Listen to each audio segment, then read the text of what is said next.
Olá, queridos. Eu queria falar para vocês hoje sobre insumos para sistemas agroflorestais. Eu desejaria dar essa aula presencial, mas não foi possível, né? Para a gente ver esse assunto, porque certamente é um tipo de aula que eu prefiro estar junto, né, com vocês, porque certamente muitas dúvidas, muitos questionamentos, seria bom a gente sempre, mas não vai ser possível. Então. Mas vocês vão ficar com o material e qualquer coisa é só entrar no WhatsApp aí, no grupo e perguntar, tá bom? Bom, o primeiro insumos, talvez seja o mais importante deles, é o carbono, né? Carbono da madeira. Então isso talvez seja a coisa mais importante na floresta é a madeira. O carbono é sem dúvida a moeda mais cara dentro de uma floresta, né? Então, o que nós temos que saber é como nós vamos manejar a madeira para você otimizar o uso desse carbono dentro do sistema agroflorestal, né? Então, vocês verem aí, a gente aqui está começando, esse aqui foi um agrofloresta que a gente fez aqui próximo, aqui em Marechal Deodoro. Como tinha muita madeira, a gente conseguiu usar bastante madeira no solo, né? Então, essa madeira, nesse diâmetro que vocês estão vendo aí, ela vai demorar um tempo para se decompor, 2 anos, 3 anos, e esse ambiente vai ser totalmente transformado, né, quando os micro-organismos e a mesofauna desse espaço e as raízes das plantas começarem a trabalhar, isso vai estar uma reciclagem biológica de nutrientes muito grande, e toda essa área será transformada, né? Aqui é a continuação daquele que a gente estava mostrando, né, que a gente completou com folhas também. Aqui vocês estão vendo, né, canteiros, esse é o último que fizemos agora aqui na Flor do Bosque, né? Você vê madeiras aqui no chão, de um lado você tem madeira de alta densidade, né? Aqui em cima do canteiro você tem gravetos e serrapilheira, e em cima a gente coloca mais carbono, né, mais madeira picada aqui em cima. E aqui do lado a gente tem uma inovação aí, eu não estou colocando madeira, estou colocando aqui folhas, porque essa é uma área com declive. À medida que a água vem descendo, passa por essas folhas, essa água penetra aqui embaixo e fica úmido aqui embaixo, né? E aí você vai transformando esse solo. Aqui já um mês depois, veja que a planta começa a germinar e começa a brotar, algumas plantas de brotação, né? E elas começam a se desenvolver. Agora como é que já fica, né? Então, a madeira é o primeiro insumo, né, que a gente usa dentro desse sistema agroflorestal. Já nessa área aqui a gente não tinha muita madeira para fazer. O que é que nós fizemos? Usamos galhos e folhas, já que não tinha madeira, e nós plantamos no lado muito margaridão e muito capim-açu, que é uma capim de porte alto, para a produção de massa, né, para continuar o processo aqui da manutenção do carbono na área. Um outro insumo importante que nós já falamos é o calcário, né? Esse eu não vou entrar nos detalhes, porque a gente já viu, né, já viu em sala de aula, então eu não quero mais repetir sobre o calcário. O calcário é um capítulo à parte, né, para a gente estudar. Só dizer que existem 3 tipos de calcário: calcítico, magnesiano e dolomítico. É preciso que você saiba a quantidade que você vai usar e a qualidade, o tipo de calcário, para você equilibrar as bases, né? Então o calcário é talvez um dos insumos mais importantes que você vai usar, né, no sistema agroflorestal e na agricultura de modo geral, considerando que 75% dos nossos solos são ácidos e muitos deles com problema de alumínio e manganês tóxico. Então o calcário tem que ser utilizado. Um outro insumo bastante utilizado são as cinzas. Essa cinza aqui é cinza de palha de coco, né? As folhas do coqueiro secas, a gente queimou e está desse jeito. Essa aqui é uma mais fina, já peneirada, cinza de madeira, né? Então é um material excelente para você usar como insumo, né? O grande detalhe das cinzas é que você não tem uma composição química precisa, né? Em média você vai encontrar mais ou menos esse aqui. Aqui é os teores, né, de nitrogênio, fósforo, potássio, cálcio, magnésio de cinzas de pinos de 3 anos de idade. Então você vê que ele tem um pouco de nitrogênio, 0,72, né, mas tem 1% de fósforo, 2,19% de potássio, 7% de cálcio. Veja que o elemento mais importante aqui é o cálcio. Uma coisa, magnésio 1,4, mas veja que coisa interessante, o pH 10,4. Então, temos que observar uma coisa importante nas cinzas, é que é um material alcalino, né? Então, Por ser um material que tem um alto pH, ele serve para você transformar esse solo, quer dizer, melhorar o pH do solo. Então eu vou mostrar os benefícios que traz as cinzas. Muito embora o que faz ele mudar o pH é o óxido de cálcio e magnésio, né?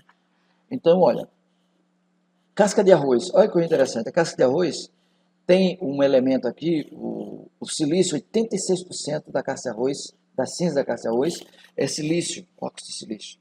Então você veja que a grande quantidade desse material fantástico, né, que é a casca de arroz, e o silício é um elemento importantíssimo. Toda a teoria que a gente usa para pó de rocha vale também para a cinza da casca de arroz, viu? Eu estou falando rápido porque eu não quero demorar muito com isso para não ficar muito extenso, né? Mas veja, cálcio tem 0,6, né? Tem um pouco de alumínio, né? Quase 1% de alumínio, ferro 1,16, veja, 3% de potássio, 0,6% de magnésio, 4,7% de fósforo. Então é um material fantástico, né, para você usar na sua lavoura e usar também nos seus agroflorestais.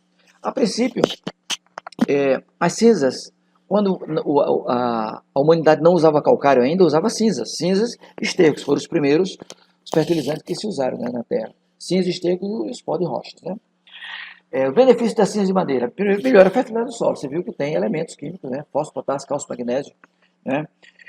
Pode corrigir o pH do solo. Sim, por quê? Porque ele tem óxido de cálcio, óxido de magnésio, que isso promove essa correção do solo. Ajuda a melhorar a estrutura do solo. O grande problema, como eu falei, é a quantidade.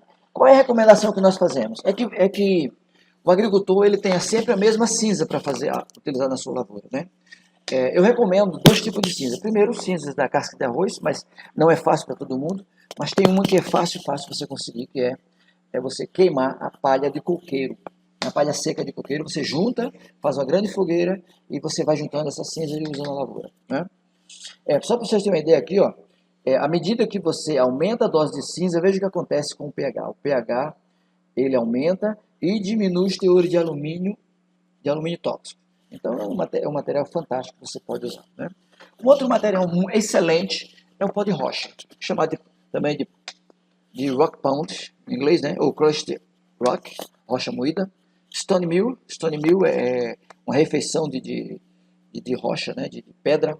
Rock of crops, uma rocha para as lavouras, né? Para as produções de culturas. Agrominerais ou remineralizadores. E vocês vão entender por que desse termo, né? As principais rochas que nós temos, né, no clima tropical são os basalto, granito, xisto, gneiss, serpentina. Mas olha que coisa interessante, se você, independente do tipo de rocha que você pegar, pelo menos, ó, esse esteatito aqui tem 47% de silício. Todos eles têm silício. A base, né, das rochas é o silício. Então, o silício é o elemento fundamental para você usar na rocha. Muito embora o elemento que a gente toma por base para recomendar potássio, para recomendar pó de rocha, é o potássio. Rochas mais ricas, né? Tem rocha no Brasil que chega a 7%, 8% de... Mas isso é uma exceção, né?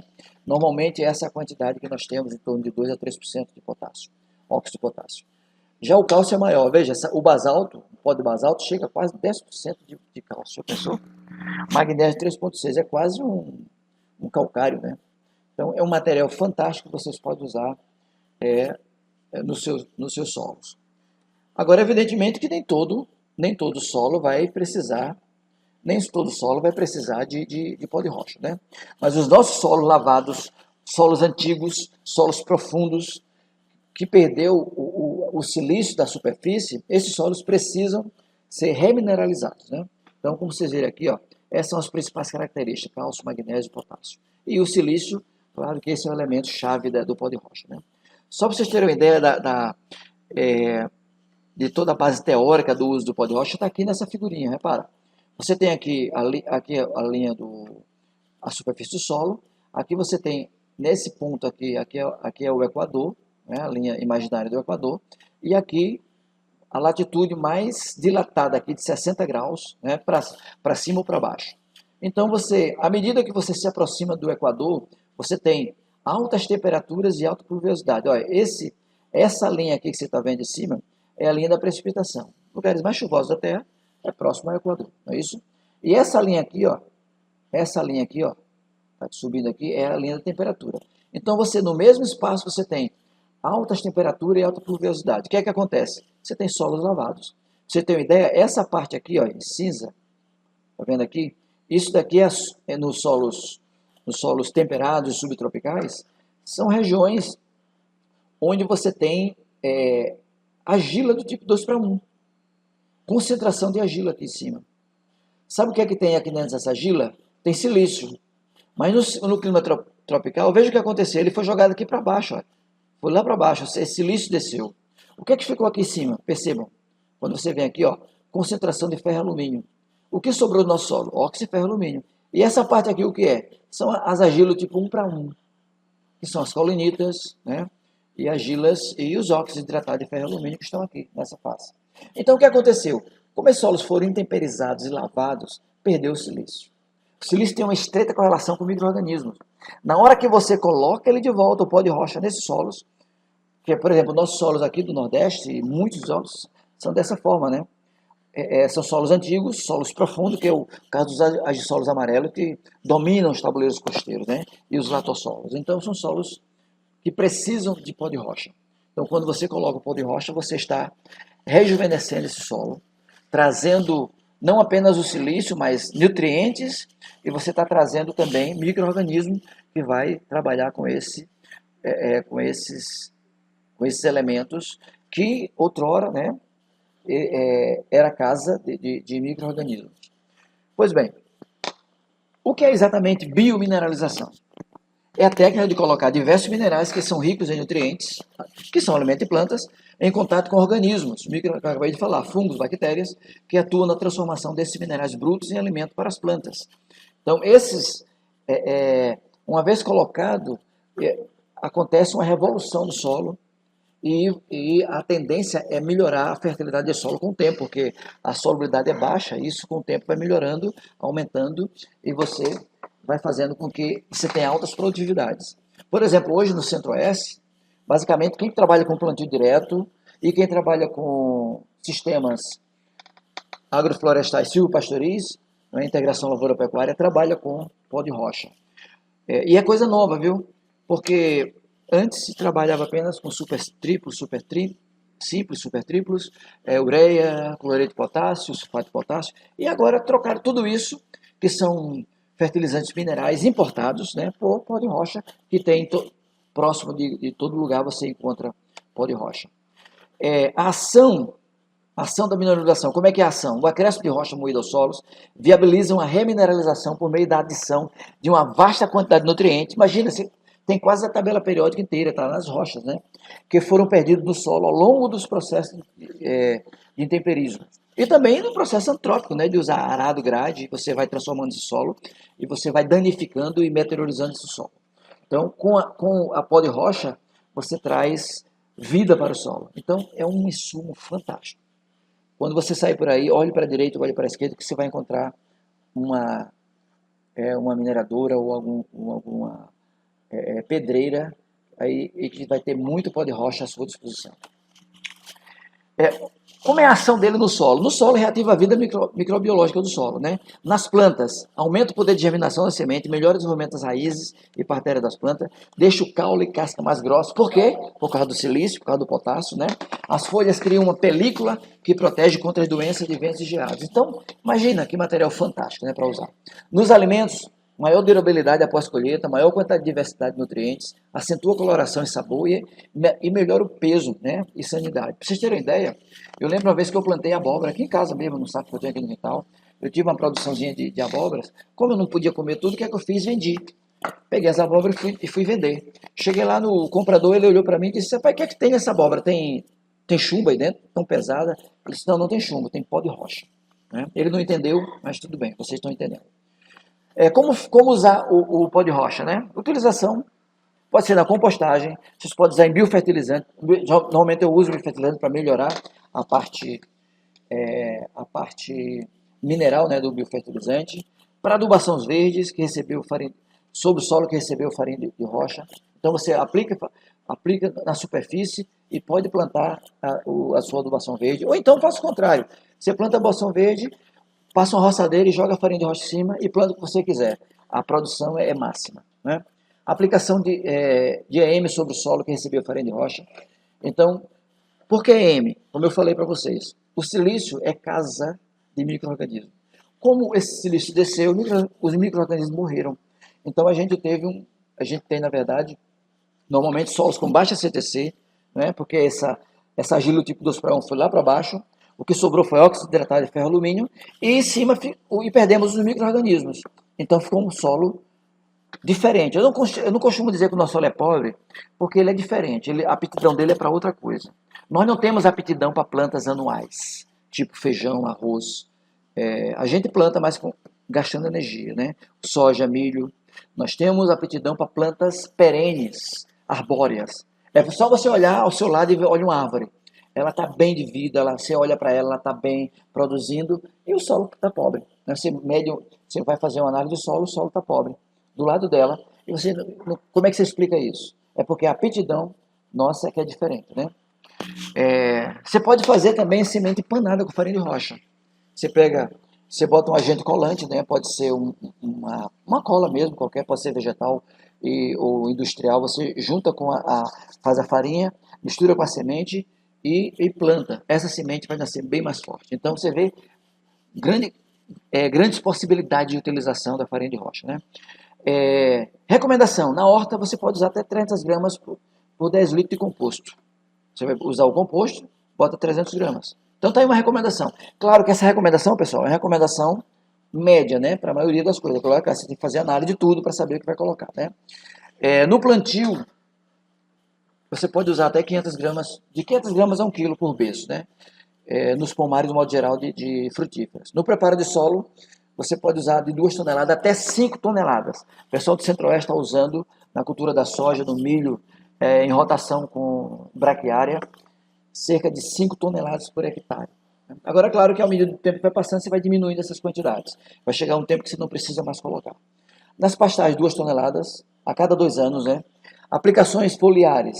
Você pode diluir 1 kg de pó de rocha para 10 litros d'água, passa no coador e coloca na bombona e pode fazer aplicações foliares. A planta agradece isso.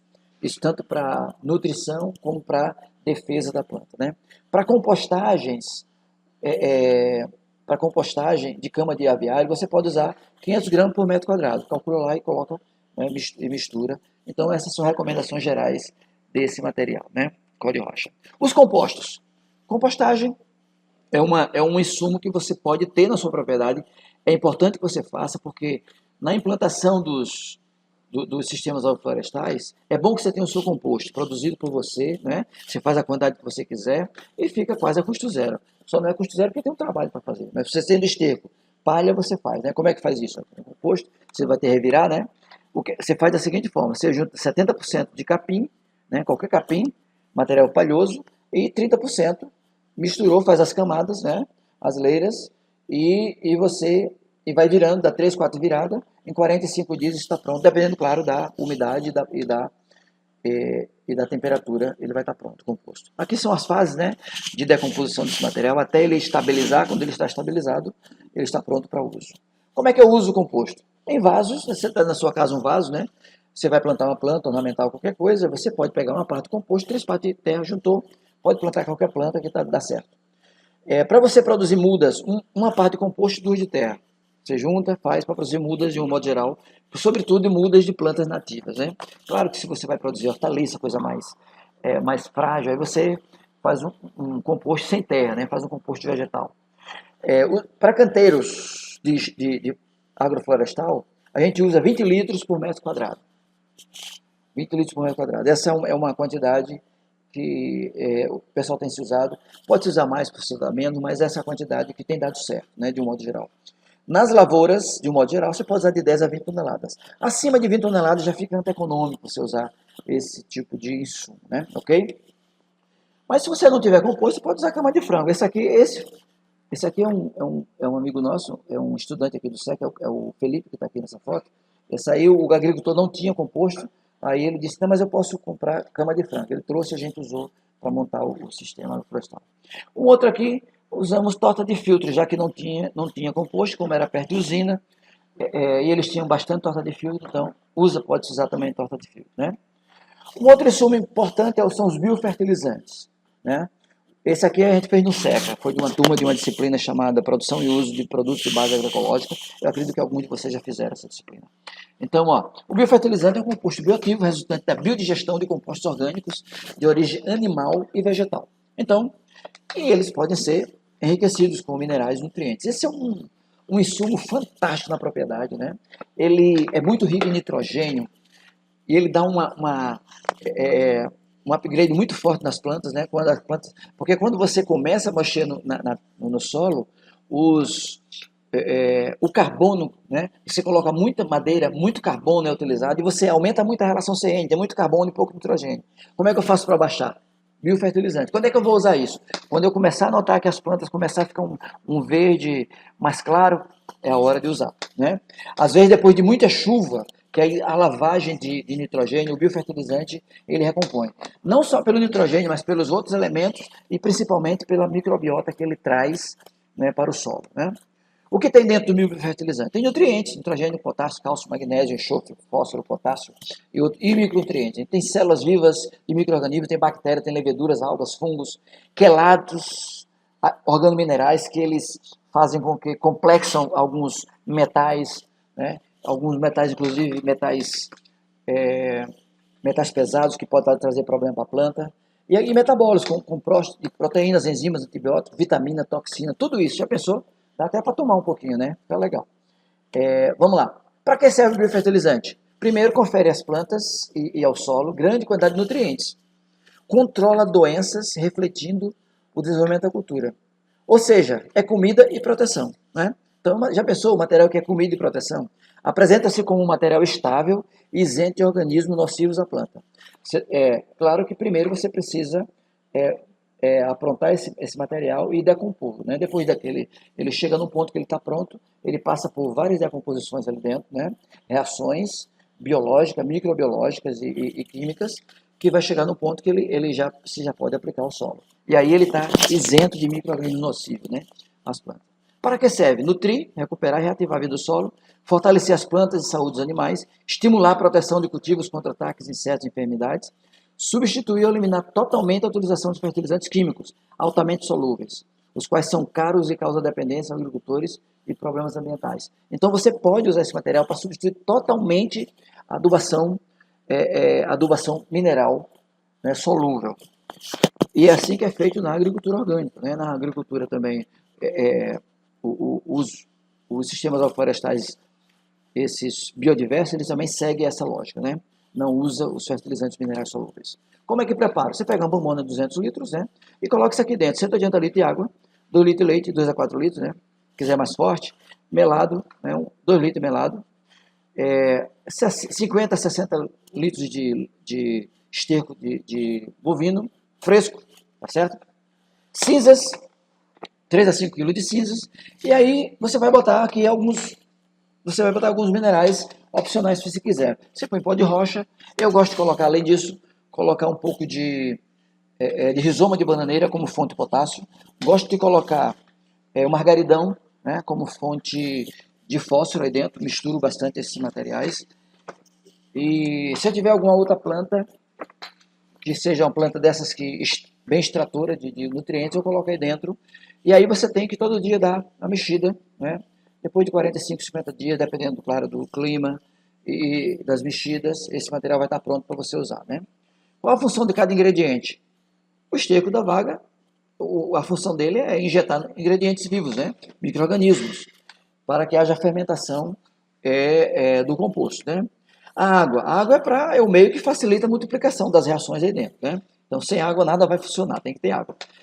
O melaço pode ser também, pode ser mel, porque o mel de abelha é muito caro, então é melhor usar o melado, pode usar açúcar, pode usar também o caldo de cana, né? Para que serve? Para injetar energia, para ativar o metabolismo do micro-organismo, né? O leite também é interessante porque ele vitaliza, né? Ele vitaliza e injeta proteínas, vitaminas, gorduras e aminoácidos. Então o leite é importante nesse negócio. As cinza para trazer minerais. Então você vai botar fósforo, potássio, cálcio, magnésio, enxofre, tudo aí dentro através da cinza. E pode enriquecer inclusive com o pó de rocha para entrar o silício também, né? Recomendação. As principais recomendações. Você pode fazer uma concentração, se for pulverizar as folhas, de 0,1 a 5%. Né? Nunca passar disso, né? Então você vai prejudicar as plantas, pode dar problema de queimadura nas folhas. As hortaliças, pulverização de 0,1 a 3%, pulverizações semanais.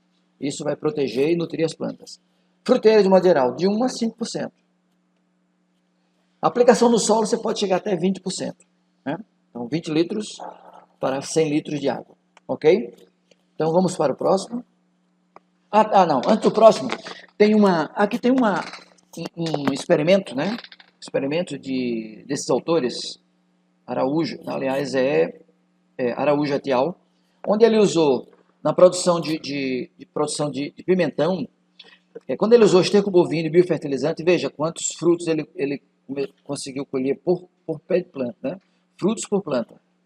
Quando ele usou só adubação convencional, 284, olha, quando ele usou o esterco bovino e biofertilizante, olha a produção de frutos, 7 toneladas, 7,3 toneladas contra 5,7 toneladas com adubação convencional. Então você pode substituir totalmente a adubação convencional utilizando o biofertilizante. Um outro composto fantástico é o fosfito, né? É um preparado à base de cinza e farinha de osso. A gente prepara ele com essa bazuca aqui que vocês estão vendo. Então a bazuca, a gente queima aqui o fósforo, a gente produz com osso de animais, a gente coloca o osso aqui, e ao redor desse osso a gente faz um fogo aqui embaixo, e ao redor a gente põe casca de arroz. Aí veja o que acontece. A planta absorve o fósforo na forma de H2PO4. O fosfito é esse aqui que vocês estão vendo, HPO3 menos. Então ele tem um hidrogênio e um oxigênio a menos. Então você sabe que o fósforo na planta é ATP, ele é energia. Imagina uma energia mais leve, ela fica supersônica. Então essa energia mais o silício, eu formo o fosfito a partir de um composto onde a planta se utiliza da energia e se utiliza de todas das características do silício de proteção de planta. Então a importância do silício está diretamente ligada à resistência mecânica das plantas e à estrutura esquelética e flexibilidade dos vegetais. E aumenta a função nutricional do fósforo. A principal função do fósforo é prover constante energia necessária nas plantas para o seu desenvolvimento pleno. Então, o fosfito é um elemento fantástico. Quem quiser aprender, claro, tem uma disciplina específica para isso, para vocês aprenderem a fazer o fosfito, né? Inclusive, esse é um composto desconhecido aqui, né, principalmente do Brasil, mas ele é muito conhecido no mundo hispano, e é muito interessante que a gente trabalhe e faça pesquisa com isso para poder popularizar esse tipo de material, né? Outra é água de vidro. Água de vidro nada mais nada menos do que cinzas de casca de arroz diluída em água. Você deixa ela dentro 4, 6 dias de molho em água, né? Se quiser mais rápido, se não quiser esperar isso, você pode esquentar a água, né, dissolvê-la, essa cinza, e aí você pega esse material, né, passa na peneira e aplica sobre as plantas, né? A água de vidro ela controla a cigarrinha, engrossa a epiderme das plantas. O fosfito ela protege a planta por dentro. Tem muita coisa, fosfito, não vou entrar em detalhe aqui, mas tem muita coisa sobre o fosfito que trabalha com radicais livres e a água de vidro protege a planta por fora. Então, se o agricultor ele tem conhecimento desses dois compostos, ele não precisa usar nenhum tipo de agrotóxico, né, para a defesa vegetal. Aí vem o biochar. O biochar é um estupendo insumo, fantástico, né? A palavra biochar vem de duas palavras compostas em inglês, que é biomass e charcoal. Em inglês se chama biochar. Em português é biocarvão vegetal, né? Então, o biochar é um material rico em carbono, que se distingue do carvão vegetal, comum em outros materiais similares, pelo uso como condicionador, visando melhorar a qualidade do solo. Ele é um pouquinho diferente desse carvão que a gente usa para o churrasco, a gente usa em casa, carvão para queimar, né, a churrasqueira. Na verdade, esse carvão ele é produzido por um processo de pirólise, né, que abaixa oxigênio e temperatura mais elevadas. Faz com que esse material, ele cria uma porosidade muito grande dentro dele, que faz com que esses poros depois sejam preenchidos por nutrientes e micro-organismos e água, né? O biochar pode ser utilizado como fertilizante para melhorar a propriedade física do solo, química e biológica. Devido à sua elevada estabilidade, pode ser considerado como sequestrador de carbono. Hoje já existem empresas no mundo produzindo biochar para fazer venda de sequestro de carbono, né? Trocar por crédito de carbono. Esse é um detalhe importante. Então você pode produzir, a resposta do biochar à produção é uma coisa fantástica, né? Basta você ir no Amazonas, na Terra Preta do Índio, você vê que nos lugares onde tem o biochar, a floresta é muito mais alta e o solo muito mais fértil, né? Aqui, por exemplo, aqui fizemos isso no Seca, né?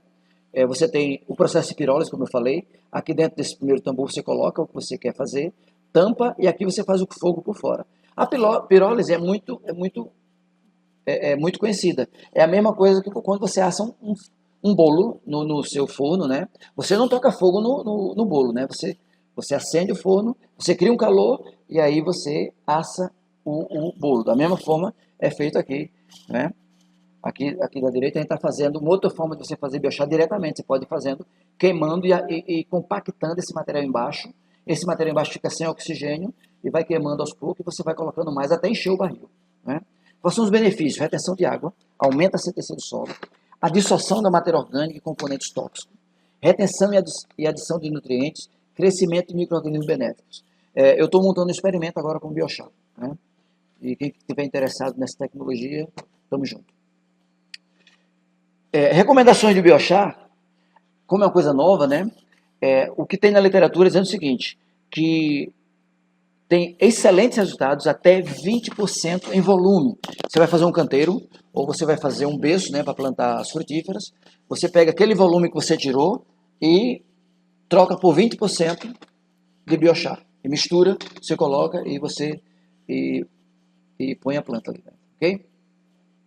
Bom, agrofloresta é uma prática que envolve o uso de processos sustentáveis, fazendo uso de recursos disponíveis localmente. Ou seja, a agrofloresta é um processo, é uma agricultura de processos, não é uma agricultura de insumos. Vem cá, professor, não usa insumos? Claro que usa, mas os insumos que você usa são insumos que vocês produzem no local. Pode ver, todos que nós produzimos, exceto o calcário, mas você pode substituir por cinza, né? O pó de rocha, que também você pode substituir por cinza, que você tem que pegar fora da propriedade. O resto, você tem dentro da sua propriedade, né? E aí você, com todos esses insumos e com tudo que você aprendeu sobre os sistemas agroflorestais, você está com tudo na mão para você produzir comida de excelente qualidade, sem veneno, ok?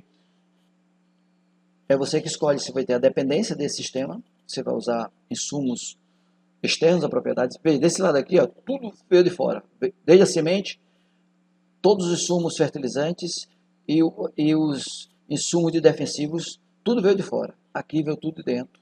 Aqui você tem autonomia, um sistema resiliente e, consequentemente, segurança alimentar. Ok? Um grande abraço a todos e nos vemos na próxima aula.